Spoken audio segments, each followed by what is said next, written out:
আজকে আপনাকে আমি একটা বাস্তবতা গল্প আপনাদের সাথে শেয়ার করব। একটা লোক অক্সিজেন নিতে তার পার ডে 50,000 টাকা করে খরচ হতো। সে মেডিকেলে যখন 1 মাস থাকছে, তার প্রতিদিন ওই মেডিকেলে অক্সিজেন নিতে পার ডে 50,000 করে টাকা খরচ হতো। যখন এমনি করে 2 মাস গেছে, তার মনে করেন যে 30 লক্ষ টাকা বিল আসছে মেডিকেল থেকে। তখন সে সুস্থ হওয়ার পরে সে কাঁদতেছে। তাকে ডাক্তার জিজ্ঞেস করছে যে আপনি কাঁদেন কেন, আপনার তো কোনো কিছুর অভাব নেই, টাকা পয়সা বাড়ি গাড়ি, তারপরেও আপনি কাঁদতেছেন কেন? তখন সে বলতেছে যে আমি কেন কাঁদতেছি তোমরা বুঝবা না, কারণ আমি এই কারণেই কাঁদতেছি যে আমি এত হতভাগা একটা মানুষ যে মাত্র 60 দিন আপনার এখানে অক্সিজেন নিয়ে বেঁচে থাকতে আপনাকে আমার 30 লক্ষ টাকা দিতে হচ্ছে। আসলে আমি ছোট থেকে আমি কোনো কিছু আমার অভাব ছিল না। এতদিন বড় হয়েছি, আমি বড় হওয়ার পর আমি মানুষের সাথে অনেক খারাপ ব্যবহার করছি, কাউকে কিছু দেয়নি, গরিব মানুষের হক মেরে খাইছি। কিন্তু আজকে বুঝতে পারতেছি যে আমি ছোট থেকে বড় হয়েছি, অক্সিজেন আল্লাহ পাক আমাকে দিছে। এই 2 নাক দিয়ে আমি অক্সিজেন নিছি, পৃথিবীতে বেঁচে থাকছি, তারপরেও আমি কোনো মানুষের কোনো উপকার করিনি।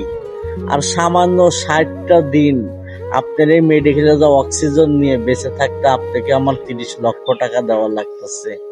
আমি এই এতদিন যে থাকছি এবং অক্সিজেন নিছি, আমি আল্লাহ পাকরে কিছুই দিতে পারিনি, কারণ আমি মানুষের সাথে অনেক খারাপ ব্যবহার করছি।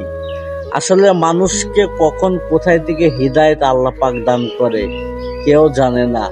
সেই দিনের পর থেকে সেই মানুষটা এত ভালো হয়ে গেছে, এখন সে গরিব দুঃখীদের সাথে খুবই ভালো ব্যবহার করে, দান সদকা করে, মসজিদে দান করে। যদি দেখেন একবার যদি আমাদের সবাইকে বলে দিত আল্লাহ যে তুমি পৃথিবীতে যাই করো না কেন, পার ডে প্রতি মাসে আমাকে 10,000 করে টাকা দিতে হবে, দেখবেন প্রতি আমাকে না দিলেও মসজিদে দিতে হবে, আপনি দেখতেন মসজিদে লাইন লেগে যেত। কারণ আমার তো বেঁচে থাকতে হবে, তাই না? আমি যদি 30টা দিন বেঁচে থাকি, ইনকাম আমি যত টাকাই করি না কেন আমাকে 10,000 টাকা মসজিদে দিতেই হতো। কারণ আল্লাহ পাক যদি এইভাবে বলতো, কারণ আমি কি তোমাকে অক্সিজেন দিয়ে বাঁচিয়ে রাখছি, তোমাকে টাকা দিতেই হবে, তখন কিন্তু আমরা বাধ্যমূলক দিতে বাধ্য। আসলে আমরা অনেক কিছু শেখার আছে এই ভিডিওটা দেখে। তবে আপনারা যদি কিছু শিখতে পারেন, অবশ্যই এই ভিডিওটা দেখে ভালো কোনো কাজ করবেন। আর ভিডিওটা ভালো লাগলে অবশ্যই শেয়ার করবেন। আর একটা কথা মনে রাখবেন ভাই, মেডিকেলে গেলে কিন্তু হাজার হাজার টাকা খরচ হবে। কখনো আল্লাহর ঘরকে ফাঁকি দেবেন না এবং গরিব দুঃখীদের সাথে খারাপ ব্যবহার করবেন না। আপনার টাকা পয়সা আজ আছে, হয়তো আগামীকাল থাকবে না। তো ভিডিওটা ভালো লাগলে অবশ্যই একটা শেয়ার করবেন। ধন্যবাদ।